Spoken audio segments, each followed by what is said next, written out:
할렐루야, 감사합니다. 오늘은 우리가 마태복음 26장을 보겠습니다. 자, 마태복음 26장은 본문이 내용이 깁니다. 그래서 두 번을 나누어서 하겠습니다. 오늘은 마태복음 26장 1절에서부터 35절까지 하고, 그 다음에는 이제 36절에서부터 75절까지 그 내용들을 보도록 하겠습니다. 자, 우리가 마태복음 26장은 우리가 크게 두 가지의 내용들이 다뤄집니다. 첫 번째는 26장은 두 가지의 큰 내용들이 다뤄지는데, 첫 번째는 우리가 말하고 있는 이 최후의 만찬, 최후의 만찬이 그 내용이 다뤄지게 되고, 그 다음에 두 번째는 보면은 이 겟세마네 기도뿐만 아니라 구속의 완성을 이루기 위한 세 가지 사건, 구속의 완성을 이루기 위한 세 가지 사건, 이 세 가지 사건이 26장에 등장합니다. 자, 오늘은 이 최후의 만찬, 우리가 이 부분들 1절부터 35절까지, 1절부터 35절까지의 그 내용들을 통해서 오늘 우리가 이 내용을 같이 함께 우리가 보도록 하겠습니다. 자, 예수님께서 여러분들 보시면은 최후의 만찬에서도 우리가 이제 그 나타나는 상황 속에서 보면은 이 최후의 만찬은 우리에게 언약적인 측면에서의 그 내용들을 설명할 때에 구약의 언약이 신약의 언약으로 넘어가는 단계입니다. 최후의 만찬이. 우리가 이제 구약에서는 보면은 하나님께서 우리에게 여러분들 율법을 우리에게 줬다면은 이 부분들을 구약적인 측면에서 이제 신약적인 측면으로서 완성을 이루어가게 되는 거죠. 그래서 우리가 최후의 만찬은 바로 신약인 새 언약으로 넘어가는 겁니다. 새 언약으로. 그것이 26장의 내용 속에 담겨 있다가 볼 수가 있겠습니다. 자, 그러면 우리가 이제 26장을 이제 보면서 함께 우리가 설명을 해 나가도록 할게요. 자, 26장에 보면은 이제 예수님께서 십자가에서 죽으실 것에 관한 순환사에 관한 마지막 이야기를 하게 됩니다. 이때의 마지막 순환사에 대해서 이야기하는 것과 그 다음에 이 속에서 또한 등장하고 있는 것들이 하나가 뭔가 하면은 예수님께서 십자가 순환사를 이야기를 했을 때에, 자, 십자가 순환사를 이야기합니다. 순환사를 이야기를 하면서 이 속에 무엇이 또 등장하는가 하면은 공회의 원들 속에서 보면은 이제 지도자들이 등장하는데 대제사장들과 그리고 이제 장로들이 이 속에 이제 등장합니다. 이 대제사장들과 그리고 여기 보면 장로들이 등장을 하게 되는데, 예수님께서는 십자가 이 순환 사건을 통해서 언약을 이룰 것을, 언약 성취를 지금 말씀을 하고 있죠. 그런데 대제사장들과 장로들은 이 언약의 성취, 다시 말하면 이 언약의 관계적인 측면에서 그들은 말하고 있는 것이 아니라 그들이 원하는 바를 이루기 위해서, 언약의 성취가 아니라 자신들이 원하는 바를 성취하기 위해서 날짜를 선택합니다. 그들이 날짜를 선택할 때에 그들은 어떤 날짜를 선택하는 겁니까? 명제를 피하자. 맞죠? 그런데 십자가 순환 사건은 언제 일어납니까? 6월절 명절을 중심으로 일어나죠. 자, 여러분들 이 십자가 사건은 누가 앞장서서 이 내용들을 이루게 되는 겁니까? 대제사장들, 장로들, 이들이 앞장서서 십자가 사건을 일으키잖아요.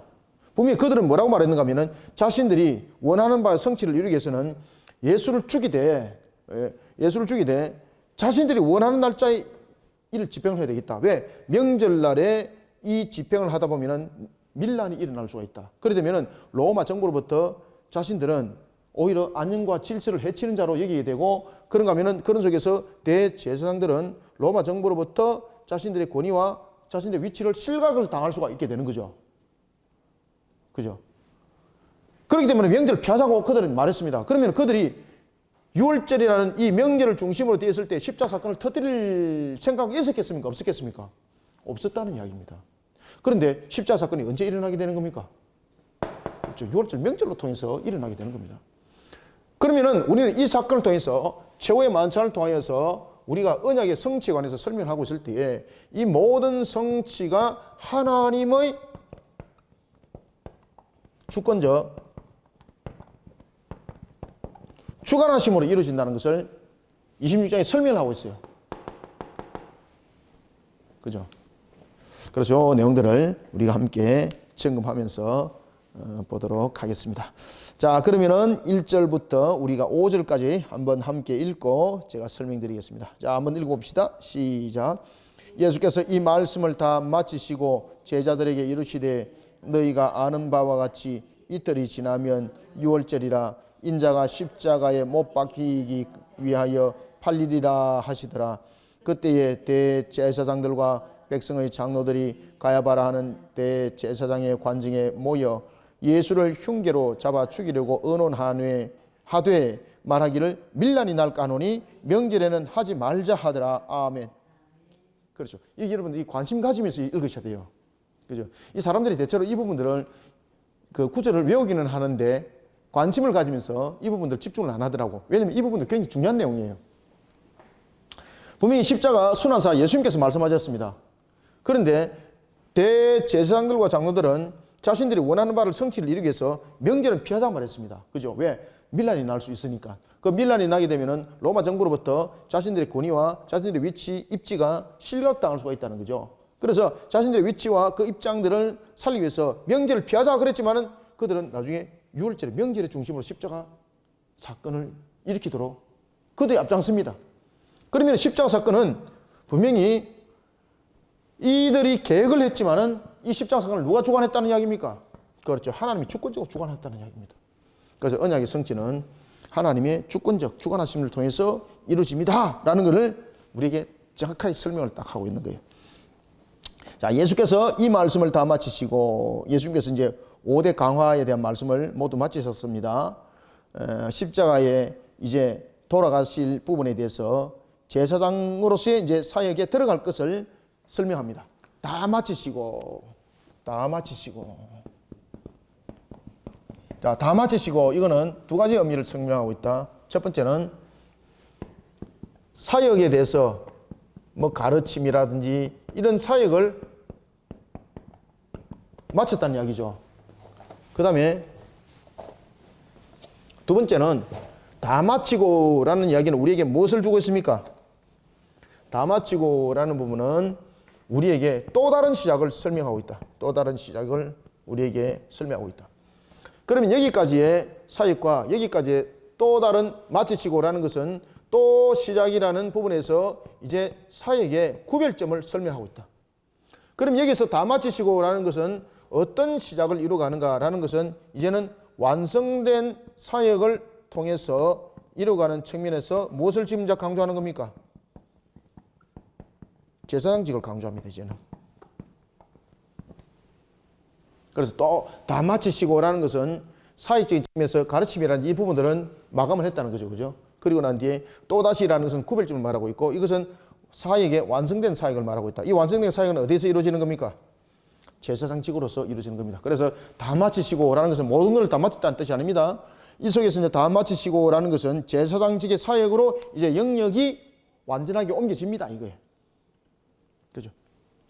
이제는 이제 더 이상 이제 병든 자 낫게 하고 뭐 이런 일들이 사역은 거쳤다는 거죠. 왜냐하면 이제 그런 사역적인 측면에서 가시원금에 대한 값을 다 지불하시고 그리고 또한 이 땅에 오셔서 우리의 구원의 완성자로서의 어떤 우리의 구원의 완성들을 이룰 것인가, 인간의 죄로 인하여서 나타났던 그런 가시왕건기가 어떻게 해결될 것인가라는 것을 예수님께서 귀신을 쫓아보내시고 병든 자를 낫게 하시고 뭐 중풍병자를 치료하시고 뭐 안전병자를 일으키시고 뭐 이런 부분을 통해서 이미 설명 다 했다는 거죠. 그죠? 그리고 난 뒤에 이제 그 모든 것을 완성을 해야 되잖아요. 그래서 마치시고라는 것은 완전한 사역에 대한 완성을 이루기 위해서. 그래서 이 마치시고라는 것은 무엇의 완성입니까? 대속의 완성을 이루는 측면의 내용들을 이제 담고 있는 겁니다. 그래서 제사장직을 강조를 하고 있는 거예요. 그러니 예수님께서 무슨 이야기를 합니까? 무엇을 강조합니까? 다 마치시고 예수님께서 강조하신 것이 뭡니까? 다 마치시고 난 뒤에 강조한 것이 뭐예요? 십자가잖아요. 십자가. 강조한 것이 십자가. 2절 보십시오. 너희가 아는 바와 같이 이틀이 지나면 유월절이라 인자가 십자가에 못 박히기 위하여 팔리리라. 그죠? 그런데 예수님께서는 그렇게 말씀을 하셨는데 대제사장들과 그리고 장로들은 여기서 대제사장들과 그리고 장로들은 자신들이 원하는 바를 성취하기 위해서 명절을 피하자. 명절을 피하자. 여기서 첫 번째 부분에서 이제 이때의 대제사장들이라고 이렇게 강조하고 있는 것은 그 당시에 여러분들 그 제사장은 가야바였지 않습니까? 가야바인데 예수님께서 겟세마네 동산에서 붙잡혔을 때에 제일 먼저 어디에 끌려갑니까? 예? 가야바에게 안 끌려가잖아요. 그렇죠. 안나스에게 끌려가잖아요. 안나스에게. 그래서 여기서 이제 대제사장들이라고 말하고 있는 것은 우리에게 무엇을 말하고 있는 겁니까? 대제사장들이라는 부분에서 이미 이 부분들이 복수를 통해서 이들은 어떤 자들이라는 겁니까? 불법자. 대제사장들은 여러분들 보시면은 법도와 규례, 다시 말하면은 하나님께서 우리에게 모세를 통해서 주신 그 모든 그 법도와 규례와 계명에 보면은 제사장에 대한 부분은 대제사장 몇 명입니까? 그렇죠. 한 명이죠, 한 명. 그죠. 근데 여기서 이제 대제사장들이라는 것은 이들의 복수가 성립되는 것은 뭔가 하면은 이들은 정교 유착을 한 자들입니다. 정교 유착. 그래서 당시에 이 대제사장들은 이 위치를 하나의 자신들의 권위의 위치를 삼고 있었고 그리고 자신들이 누리는 권세의 위치로 그들은 이 대제사장직을 이용했던 겁니다. 그때에 우리가 오늘도 이제 본문에 보면은 그 당시에 이제 대제사장이 이제 가야바가 대제사장인데 이 안나스가 누굽니까? 가야바의 장인입니다, 장인. 그럼 여기서부터 벌써 이들이 불법한 자들이라는 이야기죠. 안나스가 살아 있습니다. 그의 사위가 대제사장을 했다는 그 자체가 벌써 불법적이라는 거죠. 그러면 이들이 가지고 있는 것은 뭔가 하면은 하나님 중심이 아니라는 거죠. 하나님 중심이 아니라 로마 정권에 깊숙이 의지하고 있다라는 정교 유착 상태에 놓여 있는 자들이다. 이렇게 볼 수가 있는 겁니다. 그래서 복수를 사용해 가지고 대제사장직이 하나님께 예배드리는 제사장의 대표자가 아니라 하나의 권력으로서 권세를 잡는 위치로서의 위치였다는 거죠. 그런 그들이 어디에 모입니까? 대제사장의 관저에 모였습니다. 왜 모였겠습니까? 예수를 거짓 속임을 통해서 죽이려고. 그럼 이들이 벌써 모인 자체가 불법이라는 거죠. 그죠? 이들이 여러분 오직 흉계를 잡으면 됩니까? 우리가 보면 계명에 무엇이 되어 있습니까? 거짓 증거 하라 하지 마라. 거짓 증거 하지 마라. 그렇죠? 그런데 이들은 예수님을 흉계로 잡으려고 그들은 거짓을 논의를 하는 겁니다. 그는 이미 불법자라는 거죠. 불법된 법정이라는 거죠. 그러면서 말하기를 밀란이 날까 하노니 명절에는 하지 말자. 그런데 이 십자가 사건이 명절에 터져버립니다. 그들은 원래 처음 계획했던 것은 자신들의 위치와 그런 여러 가지 측면에서 혼란이 일어날 수 있으니까 이 사건을 우리가 조금 더 미뤄서 이 사건들을 진행해 나가자라고 했지만은 자신들이 원하는 바대로 일어나지 않고 바로 명절 때에 이 사건이 일어났다는 것은 하나님의 주권적 주관하심 속에서 언약이 성취됐습니다라는 것을 강조하고 있다는 사실입니다. 자, 이러면서 이제 예수님은 자신의 죽음을 이미 제자들에게도 세 차례나 십자가 고난사를 대해서 이야기를 했고, 그 다음에 이제 예루살렘에 이제 들어가서 나는 십자가에 못 박히기 위해서 팔리리라 이렇게 이제 말씀을 했습니다. 그러면서 두 가지의 인물들을 등장시킵니다. 하나는 나병 환자 시몬의 집에 있는 여인, 그렇죠? 한 여자. 그 다음에 예수님의 제자들을 비교를 하고 있습니다. 비교 관점 속에서 우리 한번 보도록 하겠습니다. 자, 6절부터 8절까지 한번 읽읍시다. 시작. 예수께서 베다니 나병 환자의 시몬의 집에 계실 때에 한 여자가 매우 귀한 향유 한 옥합을 가지고 나와서 식사하시는 예수의 머리에 부으니 제자들이 보고 분개하여 이르되 무슨 의도로 이것을 허비하느냐. 아멘. 자, 여러분들 여기서 보면은 한 여자와 지금 제자들 속에서 지금 나타나는 상황들이 있습니다. 지금 여러분들 제자들이 왜 분개했을까, 여러분들요? 성경에서는 여러분 보시면은 이제 단편적으로 보면은 이것을 가지고 수많은 사람들을 우리가 구제할 수 있는데 왜 그것을 이제 다 흘려보내가지고 서지도 못하도록 만드는가라면서 이렇게 분개하게 되는 거죠. 우리가 이것을 보기 전에 먼저 이 여자와 그리고 제자들의 모습을 한번 봅시다. 지금 예수님께 행했던 모습입니다. 여자는 옥합을 깨트립니다. 이 옥합에 있는 이 향유는 여러분들이 잘 아시는 것처럼 그가 가지는 결혼의 지참금이죠. 이걸 만약에 깨뜨려버리게 되면은 이 여인은 결혼을 포기한다는 의미를 가지고 있는 거죠. 그죠? 아주 자신의 입장에서는 최고의 것이죠. 최고로 중요한 것. 그러면 이 여인은 자신이 최고로 중요하게 여겼던 이 지참금을 가지고 있었던 이 옥합의 향유를 어떻게 했습니까? 깨뜨리죠. 깨뜨려서 예수님의 머리부터 발끝까지 이것을 붓게 되는 거죠. 그러면은 이 여인은 옥합의 향유를 왜 깨뜨리는가라는 것입니다. 그죠? 이때 제자들은 이 여인이 옥합의 향유를 깨뜨린 것을 보고 두 가지를 그들은 봅니다. 첫 번째, 예수님께 잘 보이려고. 그죠? 그래서 제자들이 시기하는 거예요. 시기하면서 이 시기라는 부분들은 예수님이 지금 예루살렘에 입성을 했잖아요. 그때 제자들은 머릿속에 항상 어떤 개념을 가지고 있습니까? 누가 우편에 앉고 누가 좌편에 앉을 것인가? 항상 이것을 머릿속에 개념 속에서 떠나질 않았죠. 그러면은 이 제자들은 이 여인이 옥합을 깨뜨리는 이 모습을 보고 왜 시기를 했겠습니까? 지금 이게 보면은 구제할 사람들이 이걸 가지고 얼마나 많은 사람들이 구제를 하는가라는 건 핑계입니다. 핑계. 이들의 모습은 뭔가 하면 지금 시기를 하고 있다는 이야기입니다. 왜 시기를 했겠습니까? 이 여인의 행위를 통해서 그 여인뿐만 아니라 오늘 본문에도 보면은 이런 이야기를 하고 있습니다. 시몬의 집이라는 거죠. 그죠? 그러면은 시몬이라는 것은 그 남자이잖아요. 그러면 이 여인이 이 옥합을 깨뜨려 가지고 예수님께서 예루살렘 성에서 그 권위와 그 능력으로서 나라와 민족을 해방을 시키고 회복을 시킨 메시아로서 그 역할을 감당하고 난 뒤에 이 여인이 다시 말하면은 예수님께 좀 이렇게 뭐라 그러냐, 뇌물을 제공했다는 거죠. 뇌물을 제공하는 측면에서 나중에 자신의 가정이 높임을 받을 수 있는 그런 위치 속에 행위를 했다는 거죠. 그러면 제자들의 입장에 봤을 때는 자신들이 침탈당할 수 있고 자신의 자리들이 흔들릴 수 있는 거죠. 그러니까 제자들이 시기를 하는 거예요. 시기를 하는 거예요. 그러면서 제자들은 그것을 시기하면서 질투할 수는 없으니까 딱 들고 놓은 것이 무엇입니까? 이 기름을 가지고 무엇을 할 수 있다? 많은 사람을 구제할 수 있는데 너는 왜 이런 짓을 했느냐? 라고 말하면서 누구 합리합니까? 자기 합리화. 여러분들, 우리가 보면은 주님의 뜻을 바르게 알지 못하면은 우리 속에 나타나는 행위는 우리가 인간이 가지고 있는 이 죄의 속성은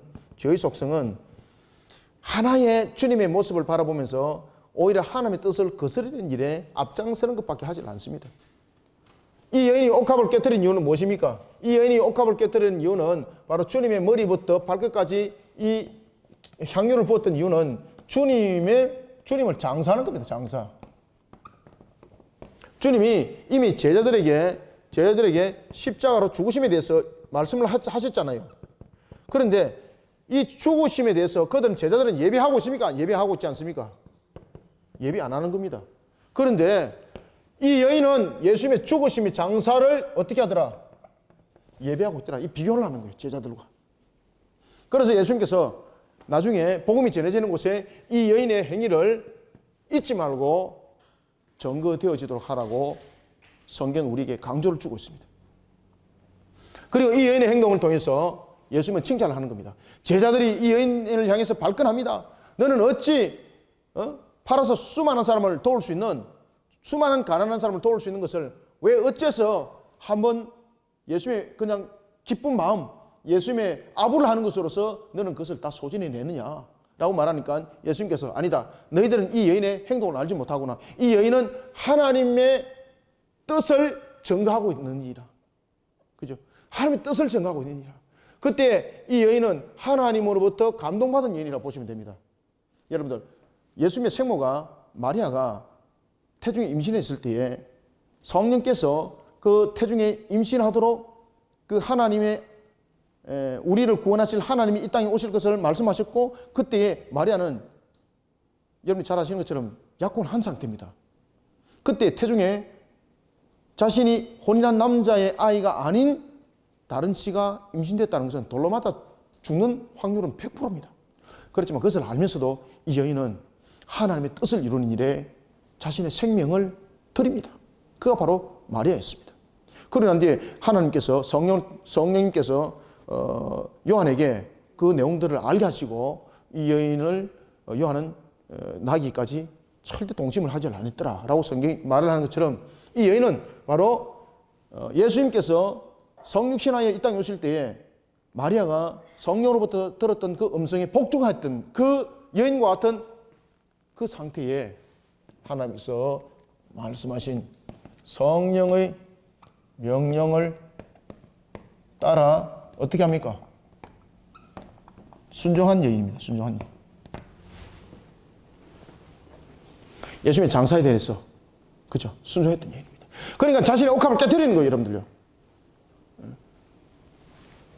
그렇지만 이것을 영적으로 깨닫지 못했던 그들, 예수님으로부터 십자가 죽으심에 관해서도 들었던 그들, 십자가를 예비를 해야 되는데 그들은 예배하지 아니하고 이 여인의 행동을 주님을 장사하는 예비로 보지 아니하고 시기로 보는 거예요. 야, 이것이 이 행위가 나중에 예수님께서 로마 정부로부터 나라와 민족을 해방시키고 난 뒤에 그 높은 자리를 우리가 차지하려고 하는 그 자리를 이들이 차지하려고 그러구나.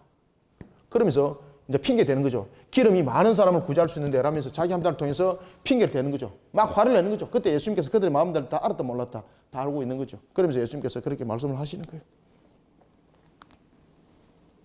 예수님께서 뭐라고 말씀하시는지 여러분들 한번 봅시다. 자, 9절부터 13절까지 시작. 이것을 비싼 값에 팔아 가난한 사람들에게 줄 수 있었겠도다 하거늘 예수께서 아시고 그들에게 이르시되 너희가 어찌하여 이 여자를 괴롭게 하느냐. 그가 내게 좋은 일을 하였느니라. 가난한 자들은 항상 너희와 함께 있거니와 나는 항상 함께 있지 아니하리라. 이 여자가 내 몸에 이 향유를 부은 것은 내 장례를 위하여 함이니라. 내가 진실로 너에게 이르노니 온 천하에 어디서든지 이 복음이 전파되는 곳에는 그렇죠. 이 여자가 행한 일도 말하여 그를 기억하리라 하시니라. 아멘. 이 여인은 자신의 사사로운 뜻을 이루기 위해서 움직였던 여인이 아니라 하나님의 뜻을 이루기 위해서 그 말씀에 어떻게 한 여인입니까? 지금 이야기를 하는 겁니다. 하나님의 성령의 명령에 따라서 하나님 말씀에 순종한 여인이었단 말이에요. 하나님 말씀에 순종한 여인이었다. 이것을 반드시 복음과 함께 증거되어지리라 라고 말을 하고 있는 겁니다. 자, 그런데 여기서 한번 봅시다. 여기서 베다니에서 나병 환자의 시몬의 집에 계실 때에 이 사건과 유사한 부분들이 누가복음에도 있죠. 그죠? 누가복음 이제 7장 여러분 36절부터 50절에 보면은 이 사건들이 유사한 사건이 있습니다. 그런데 이 부분들은 다른 사건입니다. 누가복음에 있던 이 사건들은 보면은 가버나움에서 있던 사건입니다. 예수님의 공생의 초기입니다. 이거는 예수님의 공생의 말기입니다. 장소가 어디입니까? 베다니입니다. 베다니, 그죠? 가버나움과 완전히 다르죠? 자, 예수님께서 성전 정화 사건을 몇 번 일으킵니까? 2번 일으키죠. 초기에 성전 정화 사건, 그 다음에 예수님께서 성전에 들어오셔서 일주일 동안 있는 마지막 일주일 사역 속에서 제일 먼저 일으켰던 것이 성전 정화 사건이죠. 마찬가지예요. 이 기름을 붓는 이 사건도 보면은 가버나움에서 있었던 예수님의 초기의 사건이 있고, 그 다음에 오늘 본문에 나타나고 있는 베다니에 있었던 이 여인의 집에서 시몬의 집이죠. 시몬의 집에서 있었던 이 사건들은 구별되는 사건이라 이렇게 보시면 되겠습니다. 그래서 예수님께서 이 여인은 좋은 일을 하였다라는 것은 하나님의 말씀에 순종하는 일에 자신의 사사로움을 개의치 않았다는 거죠. 심지어 여러분들 여인이 자신이 결혼을 하기 위한 이런 결혼 지참금에 대한 이런 옥합을 깨뜨렸다는 것은 얼마나 여러분들 중요한 것을 포기를 했다는 이야기입니까? 그런데 하나님의 뜻을 이루는 측면에서, 그 순종을 하는 측면에서 그런 부분들을, 모든 부분들을 다 쏟아냈다는 겁니다. 마치 예수님께서 성육신하에 이 땅에 오실 때에 마리아가 그 태중에 임신할 때에 그 사건들을 통해서 우리에게 보여줬던 것처럼 이 여인의 행동을 그렇게 지금 비춰보고 있는 겁니다. 그렇기 때문에 이 여인의 행동을 복음을 전하는 때에 항상 말하여서 기억나게 하여라 라고 말을 하는 겁니다. 그래서 제자들과 여자와 제자들을 이렇게 영적으로 지금 대입을 시키고 있는 장면이에요. 자, 이런 측면에서 또한 유다의 모습과 제자들의 모습들을 다시 한번 더 조명시키고 주고 있습니다. 이들 속에. 자, 14절부터 16절 읽습니다. 시작. 그때에 12 중에 하나인 가룟 유다라 하는 자가 대제사장들에게 가서 말하되 내가 예수를 너희에게 넘겨주리니 얼마나 주려느냐 하니 그들이 은 30을 달아주거늘 그가 그때부터 예수를 넘겨줄 기회를 찾더라. 아멘. 자, 여러분들, 가룟 유다가 처음부터 예수님을 팔려고 예수님과 함께 했던 건 아닙니다. 가룟 유다는 그 회개를 맡을 정도로 믿음을 줬고요. 그 다음에 회개를 맡을 정도로 똑똑했고요. 그 다음에 회개를 맡을 정도로 교육도 많이 받았다 보시면 됩니다. 그러면 회개를 맡았다는 것은 예수님으로부터 신뢰를 받았다는 이야기지 않습니까? 그런데 그런 가룟 유다가 왜 변심했을까요, 여러분들요? 이 가룟 유다 속에서 12 제자들 가운데서 보면은 변심자가 있었다라는 것은 우리가 요한계시록에도 보면은 대배교 환란의 때가 일어나는 것과도 연결되고 있는 것이고, 또 하나는 자기 목적입니다. 사실은 이 가룟 유다는 이 하나의 그 당시에 이제 그 예수님을 따랐던 제자들 가운데서는 보면은 세례 요한의 제자들도 있었죠. 특히 세례 요한의 제자들 가운데서 가장 대표적인 사람 누구였습니까? 두 사람, 요한과 그리고 누굽니까? 베드로의 형제 안드레죠. 안드레. 예. 요한과 안드레가 세례 요한의 제자였죠. 세례 요한의 제자였는데 예수님을 따르게 되는 거죠. 그런가 하면은 이 가룟 유다는 그 당시에 이 민족 성향이 강한 이런 에세네파의 출신이라고 보시면 되겠습니다. 에세네파.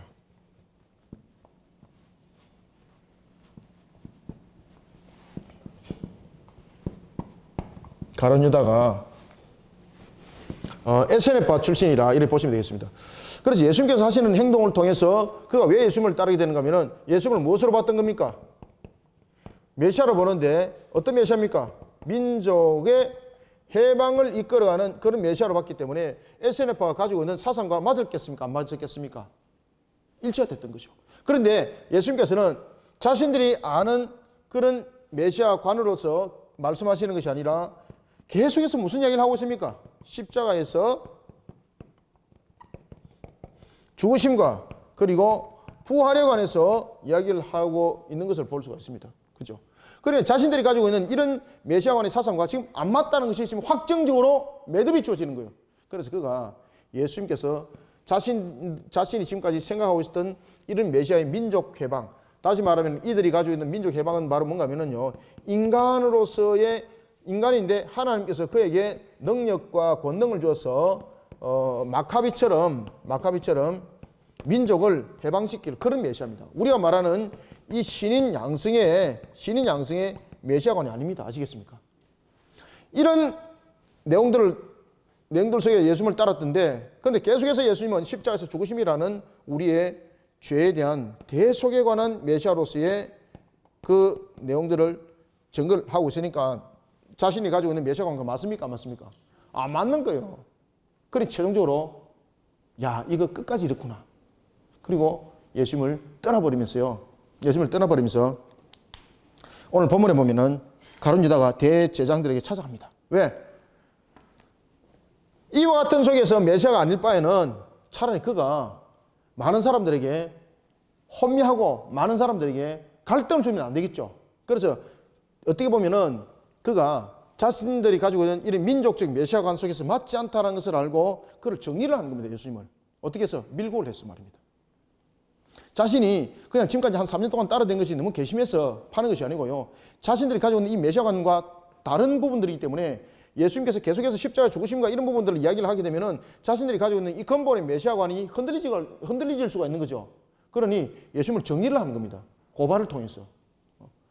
이 너희들이 지금 생각하고 있는 이 잘못된 그런 메시아관을 가지고 있는 제거를 해야 된다. 그 제거하는 측면에서 가룟 유다가 함께 동참을 하는 겁니다. 그렇죠? 마귀가 그렇게 그의 마음을 이제 움직여서 그렇게 만들어 가는 겁니다.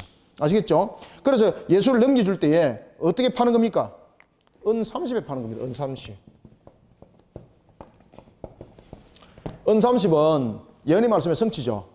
특히 스가랴서 11장 12절에 보면은 그 말씀을 우리에게 주고 있죠. 스가랴서 11장 12절에 보면은 이 메시아가 은 30에 팔리리라라는 그 내용을 우리에게 말씀 주고 있는데 이 말씀의 성취입니다.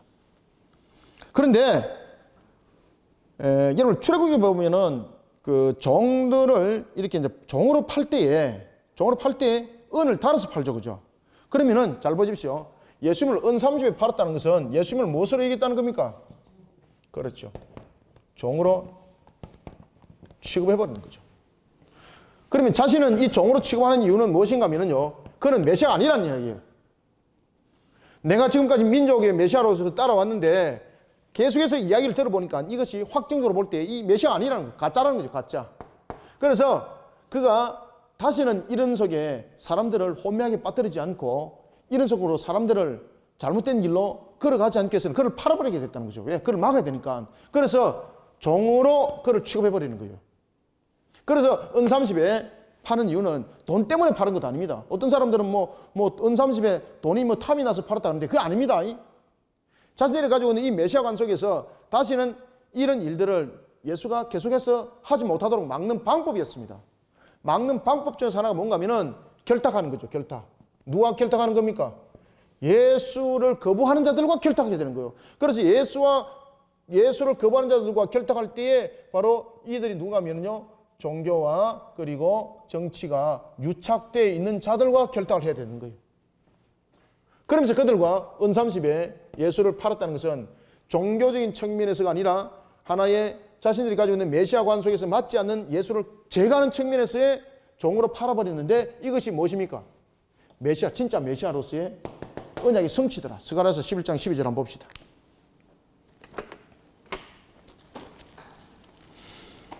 자, 스가랴서는 학계에서 뒤에 있죠, 그죠? 스가랴서 11장 자 12절 한번 읽어볼까요? 구약성경 1320이면 구약성경 말라기 자 한번 읽어봅니다. 시작. 내가 그들에게 이르되 너희가 좋게 여기거든 내 품삯을 내게 주고 그렇지 아니하거든 그만두라. 그들이 곧 은 30개를 달아서 내 품삯을 삼은지라. 아멘. 이 목자에 관한 부분에 대해서 이야기를 하고 있는 겁니다. 그죠? 목자에 관해서 11장 4절 한번 읽어봅니다. 시작. 여호와 나의 하나님이 이르되 너는 잡혀 죽을 양떼를 먹이라. 자 이러면서 이제 그 메시아에 관해서 이야기를 하고 있습니다. 그 메시아가 바로 은 30에 팔려질 것에 대해서 예언을 하고 있습니다. 그 부분에 대한 성취입니다. 이게 아시겠습니까? 15절에 은 30에 팔은 이유를 아시겠죠? 가룟 유다는 그 당시에 이제 그 민족적 성향이 강한 이 에세네파의 출신이라고 보시면 됩니다. 그들은 민족적 성향 속에서 예루살렘에 오셔가지고 예수님께서 마치 마카비처럼 로마 정부로부터 군사적으로 정치적으로부터 해방을 시켜줄 줄 알았는데 계속해서 예수님께서 만찬석에서도 무슨 이야기를 하고 있습니까? 십자가에서 죽을 것을 이야기를 하고 있고 3일 만에 살아날 것을 이야기를 하고 있고 자신들이 볼 때 이 코드가 안 맞는 겁니다. 그래서 이 사람은 내가 지금까지 3년 동안 따라다녔던 이 메시아가 아니었구나. 그러면서 그가 판단을 하게 되고 그리고 종교와 정치가 결탁되어 있는 그들을 찾아가서 예수님을 종으로 팔아버리는 거죠. 종으로 팔아버리는 것은 무엇입니까? 다시는 이런 헛된 짓을 하지 말도록 막아야 되겠다라는 그런 개념에서 팔아버리는 겁니다. 그때 그 팔아버린 것은 바로 스가랴서 11장 12절에 그의 행동을 통해서 바로 하나님의 메시아에 대한 예언의 성취가 일어났더라. 이 사건은 무엇과 똑같습니까? 십자가에서 죽이는 이 사건이 명절은 피하자고 말했던 대제사장들과 장로들의 그 모습 속에 그들은 명절을 피하고자 했지만은 하나님은 그렇지 명절에 십자가 사건이 일어나도록 한 것과 똑같습니다. 이게 그래서 하나님은 이 내용들을 통해서 언약의 성취를 이룰 때는 하나님의 주권적 주관하심 속에서 이 내용들을 이루었다는 것을 다시 한 번 더 조명해 주고 있는 겁니다. 이해되셨죠?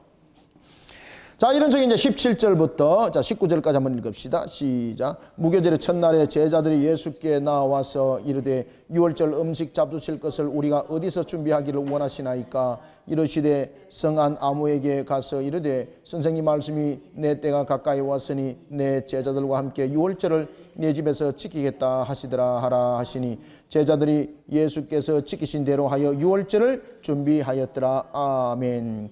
자, 여러분 유월절은 하루지만은 무교절은 일주일이죠. 그래서 유월절과 무교절은 이래 한꺼번에 이어서 이렇게 일어나게 되는 겁니다. 따라서 이제 무교절 첫날이라는 것은 그 10일 니산월 10일이라 보시면 되겠습니다. 니산월 10일, 니산월 10일이라 이렇게 보시면 되겠습니다. 유월절 첫날. 유월절 첫날은 니산월 10일이라 이렇게 이제 보시면 되겠습니다. 그리고 이제 무교절 첫날에 제자들이 예수께 나옵니다. 이때 유월절 음식을 잡수실 것을 우리가 어디서 준비하기를 원합니까? 그들은 이제 유월절 음식을 먹는 이유가 있습니다. 왜냐하면은 그들 유월절 음식을 먹는 가장 중요한 이유가 무엇입니까? 메시아를 기다리는 겁니다. 메시아를. 그래서 이 유월절은 메시아가 온다는 거예요. 지금도 여러분들 이스라엘 사회는 보면은 지금까지 이미 오신 예수를 믿지 않고 있죠. 그러니까 이들은 유월절에 대한 부분들을 아직 율법적으로 유월절을 지키고 있는 겁니다. 가룟 유다도 여러분 마찬가지였습니다. 그가 가지고 있는 이 민족 해방에서 메시아를 바라봤는데 그가 아니었다는 것을 알고 종교와 정치와 유착된 자들에게 예수를 팔아서 다시는 이런 헛된 짓을 하지 못하도록 막아야 되겠다. 이런 개념 속에서 팔았는 것 같지만은 결국은 스가랴서 11장 12절에 언약의 성취였더라 라고 말하고 있는 것처럼 메시아를 그들은 기다리고 있습니다. 그런데 그들이 기다리고 있는 메시아는 어떤 메시아입니까? 바로 마카베 같이 에세네파에 있었던 이런 가룟 유다와 같이 정치적으로 그리고 군사적으로 자신들을 해방시킬 그런 해방의 메시아입니다. 메시아. 그래서 여기서 정치적 군사적 메시아는요, 인간 메시아입니다. 인간 메시아.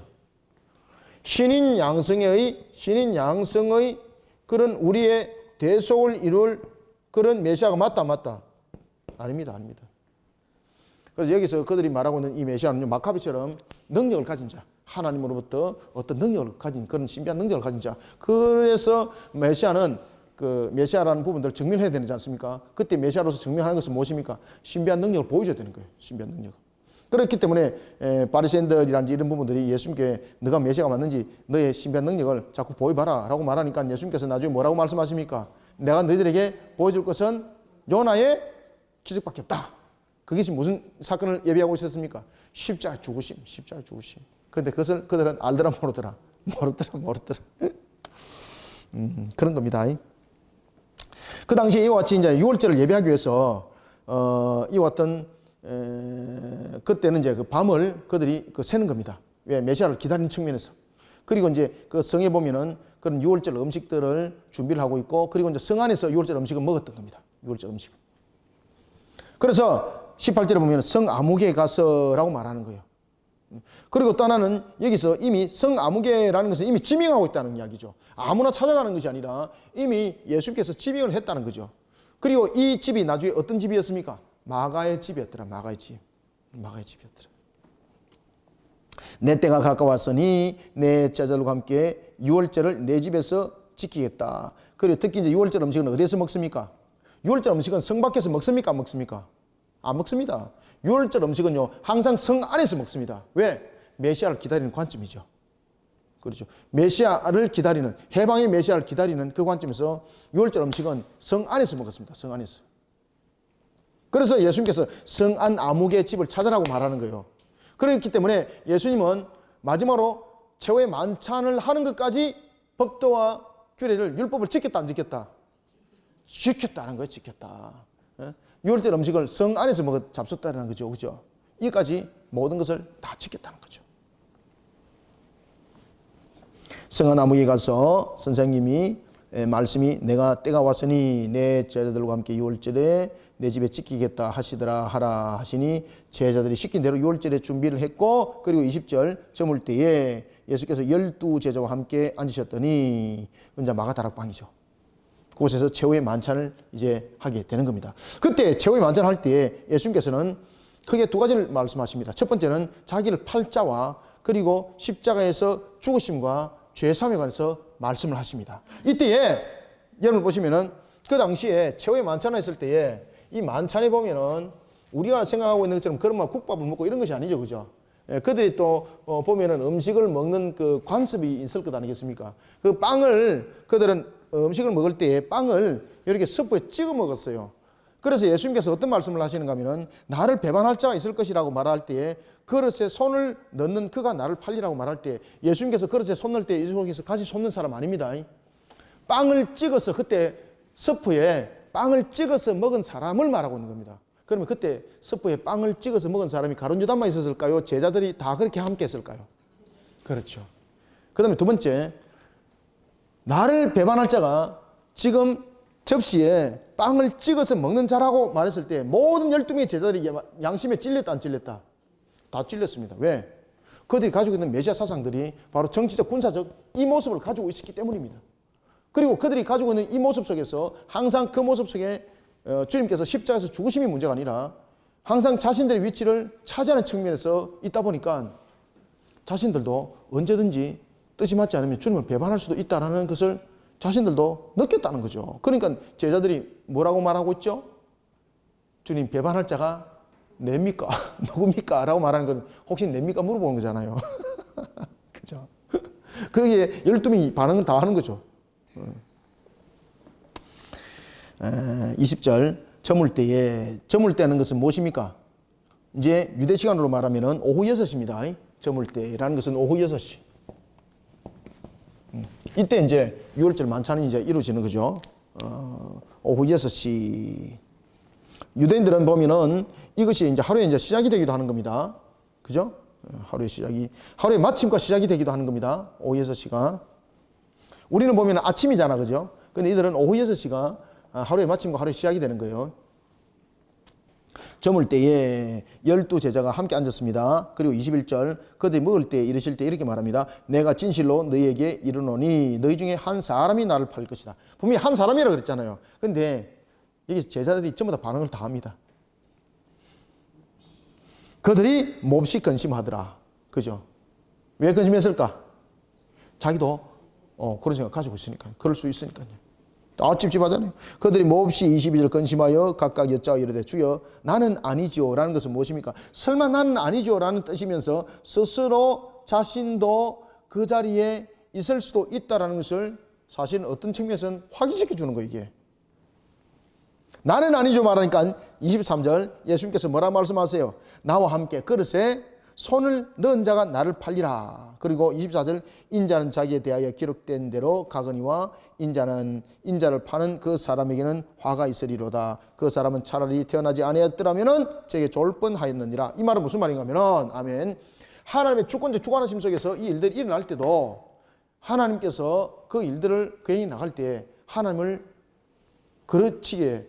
뜻을 그르치게 하고 그 뜻을 그르치게 하는 것은 결국은 마귀에게 미혹되었고 마귀와 함께하는 그런 행동을 우리에게 조명해주고 있는 거죠. 그 값은 반드시 있다는 겁니다.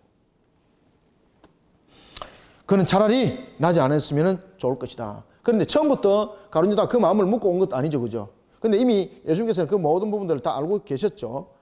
그리고 이제 특히 이제 가룟 유다 그런 마음을 먹게 됐던 가장 큰 근원의 이유는 자신들이 가지고 있는 메시아 사상, 자신들의 사고 방식 이 속에 사로잡히다 보니까 마귀에게 그냥 홀가닥 넘어가 버리게 되는 거죠. 그때 25절 예수를 파는 유다가 대답합니다.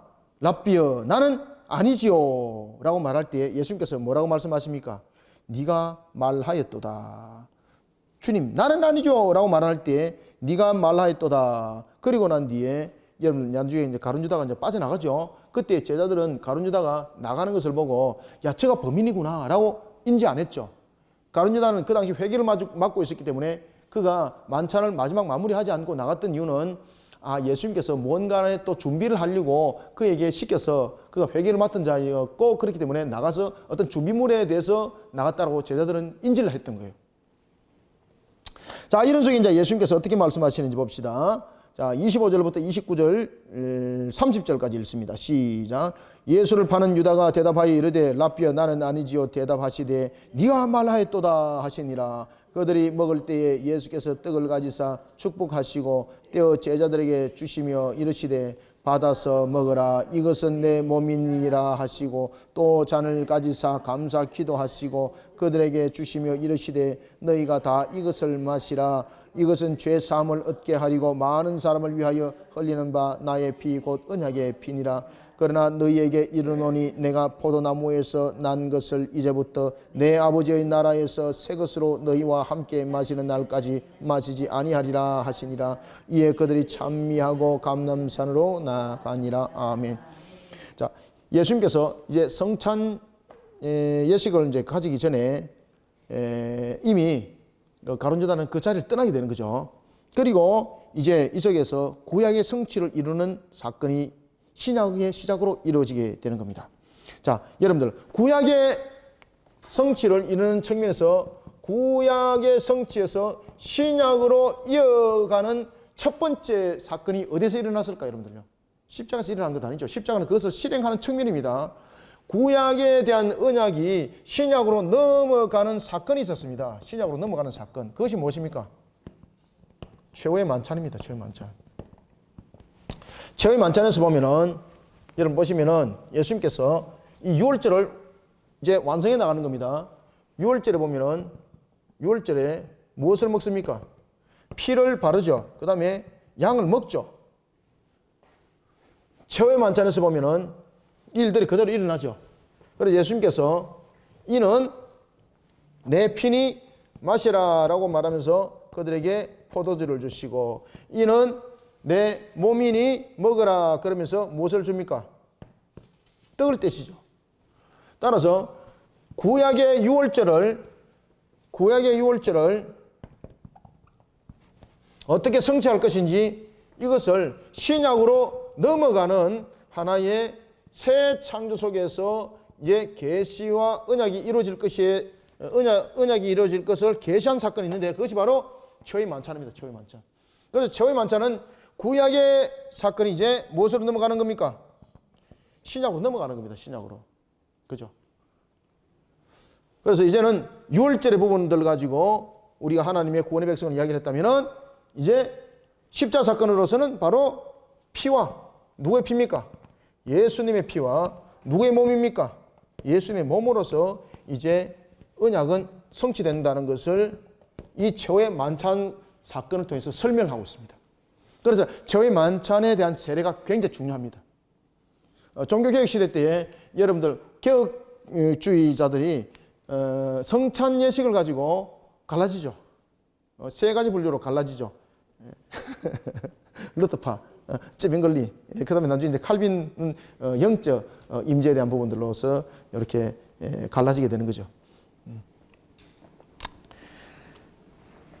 예수를 파는 유다가 이제 나가고 난 뒤에 예수님께서 집례를 하게 됩니다.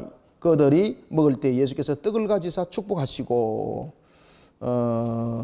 받으사 이렇게 말씀하십니다. 받아서 먹으라 이것은 내 몸이니. 다시 말하면 예수님께서는 유월절 만찬 석상에서 성만찬 의식을 제정하시죠. 자, 우리의 성만찬은 어디서부터 시작됐습니까?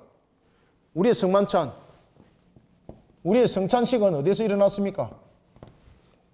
최후의 만찬에서 일어났습니다. 우리의 성찬은 언제까지 해야 됩니까?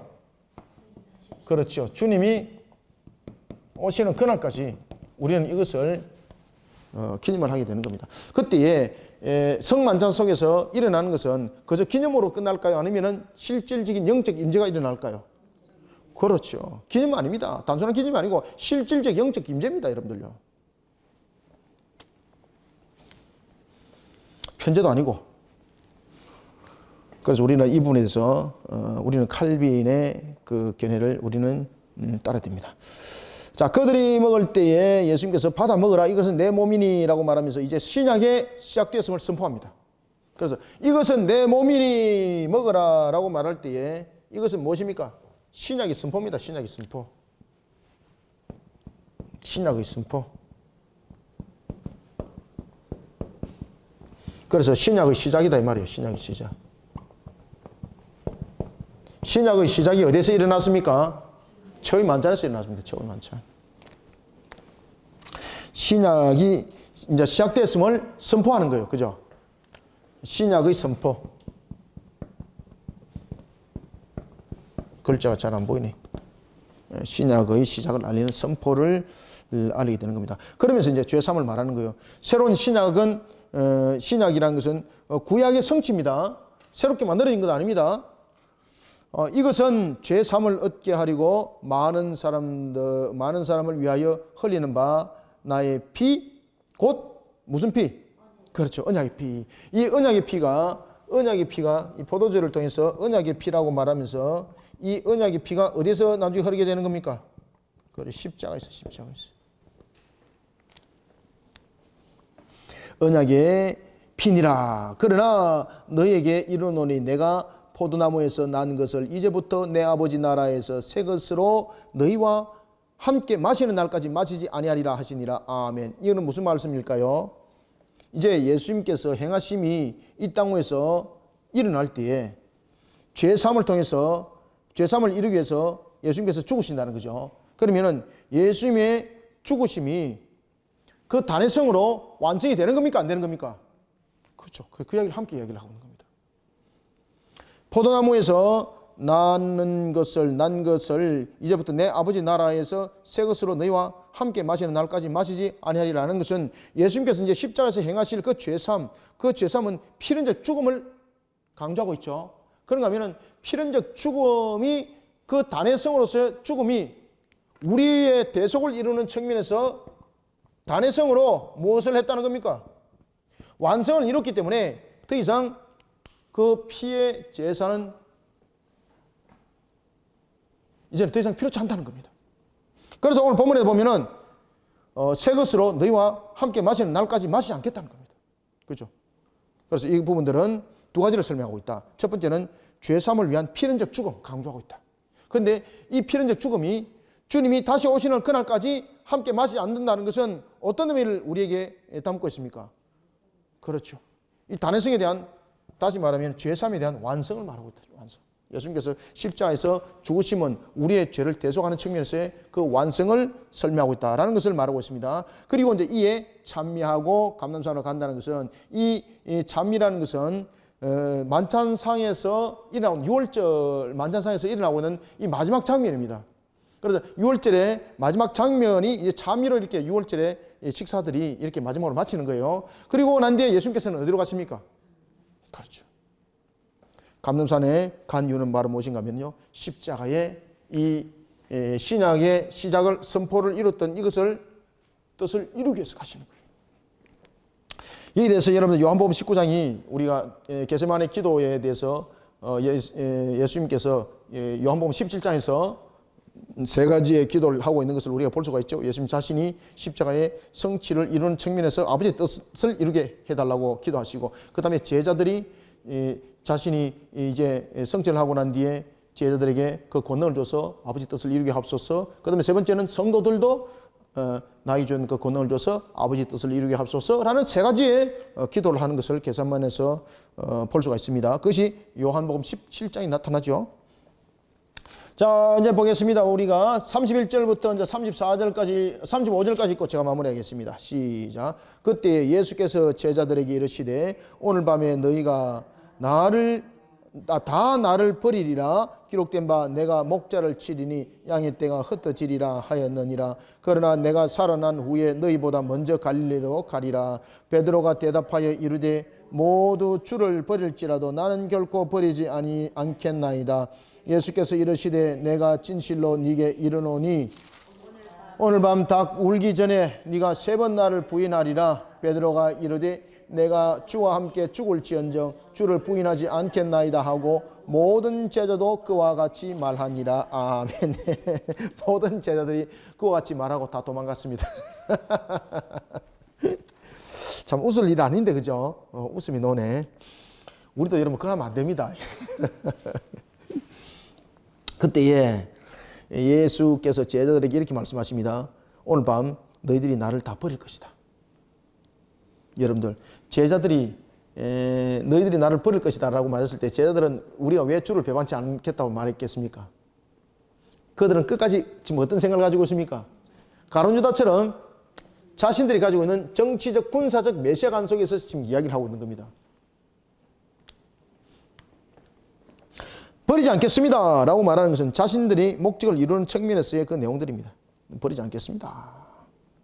그런데 예수님께서는 내가 목자를 치리니 양의 떼가 흩어지리라. 여러분 목자가 없어지게 되면 양이 흩어지게 되는 거죠. 그죠? 양이 겁이 나서라도 양이 도망가게 되는 거죠. 그 일들이 일어날 것인데 예수님께서는 우리를 대속하여서 죽는 목자는 그저 죽는 것으로 끝나는 것이 아니라 우리 죄를 대속하는 측면에서의 죽으심이고 그리고 난 뒤에 그 죽으셨던 그 주님이 어디로 가는 겁니까? 32절 보십시오. 중요하죠. 부활하여서 죽은 것으로 끝나지 않죠. 갈릴리로 자기 양들을 부르러 가는 거죠. 그죠? 내가 살아난 후에 너희보다 먼저 갈릴리로 갈 것이다 라는 것은 우리가 이제 납달리 지파 속에서 일어났던 연애 창세기 여러분 생각나시죠? 창세기에 하나님께서 야곱을 통해서 12지파에 대해서 예언하도록 하죠. 그때에 예언을 할 때 49장에 보면은 무슨 예언을 하십니까? 납달리 지파를 통해서 그 갈릴리 지역에서 복음이 울려 퍼질 것이다. 그래서 아름다운 그 사슴의 소리가 그 속에서 날 것이라고 예언의 말씀을 주고 있죠. 그 말씀의 성취를 이루기 위해서 갈릴리로 간다는 거예요. 그 갈릴리로 가는 이유는 무엇 때문에 가는 겁니까? 다시 그곳에 말씀의 성취를 이루기 위해서 그리고 그 양들을 불러 모으기 위하여서 갈릴리에 먼저 가시고 그 속에서 이제 마지막 사역들을 이루시죠. 내가 살아난 후에라는 것은 이 속에서 살아난다는 것을 통해서 우리가 여러분 잘 아셔야 되는데 자 보십시오. 31절에 보면은 너희들이 나를 버리리라 라는 걸 통해서 이것은요 수동태입니다. 수동태. 그러면 여기서 제자들이 넘어지는 이유가 뭔가 하면은 예수님이 자신에게 있다는 걸 강조하고 있는 겁니다. 예수님 자신에게.